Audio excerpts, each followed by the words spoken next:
Welcome back. Thanks for being with us. Anthony Albanese says the government should be taking a back seat to allow small business owners and large employers to drive the economy.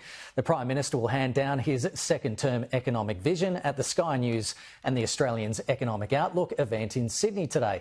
Joining me live now is Shadow Small Business Minister Tim Wilson. Tim, thanks for joining us on the program. Good to talk to you. I don't think I've talked to you so far, but in his speech today, the Prime Minister will say that under his government, big employers and small businesses will resume the rightful place as the primary source of growth in our economy. He also says he wants to reconnect with business leaders who have been critical of his first term's industrial relation reforms. What's your reaction to that? And is this a bit of a U-turn from the first term?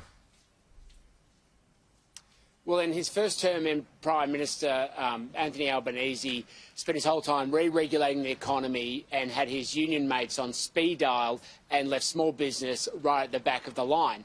So this is a complete reversal if this is what he's actually planning to do. I think this is all rhetoric. It's not actually going to be the results he intends to deliver. History shows that the Prime Minister is kind of like an ageing rock star who goes and gives a performance but forgets the name of the city he's in when he makes an announcement and thanks those in the room, and then goes on to the next performance. The only way he is going to be able to deliver for small business is to actually address the root causes of the problems, which is to address problem over-regulation, to reduce taxes, and a really simple, good way to do it is to stop his plan for a family savings tax on unrealised capital gains, which explicitly hits unsold assets in superannuation, particularly for small businesses. Yeah, well, he says that the focus is going to be on modernising the economy, cutting red tape, progress tax reform, turbocharge productivity and eliminate overlapping local, state and federal laws. I mean, to the Liberal Party, that would all sound pretty good, right? Well, let's wait and see the results. As I said, he says lots of different things to the different audiences based on what the audience wants to hear, like an ageing rock star that simply goes from audience to audience, tells them what they want to hear, and then moves on to the next one. What actually matters is plans and policies that he then goes on and executes. We also know he has a magic trick approach to a lot of policy. He puts forward what looks like something that's favourable to those that are backing themselves to build growth and opportunity for the Australian economy. But as soon as they're in the room, he springs a real surprise. And the real surprise is increasing costs to business, making it harder to employ Australians and increasing taxes on Australians. At the last election, we have Labor MPs like Matt Gregg in the federal electorate of Deakin, who told his then aspirational constituents that it wasn't Labor policy that they were going to put forward a family savings tax on unrealised capital gains. He got elected and now he's going to go and vote for one in the federal parliament. You just can't trust these guys.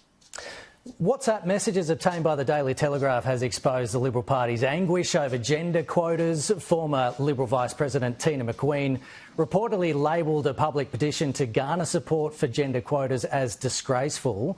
What's your reaction to that petition for gender quotas? My focus on how we empower women to be able to be part of the political system, to be part of our economic system and to go off and do things like start small businesses. I'm not going to litigate internal party matters in public discussion like this. Because in the end, what the Liberal Party has always stood for is how we empower all Australians, no matter what your gender, your sexual orientation, your race, your ethnicity, to be full participants in Australian society.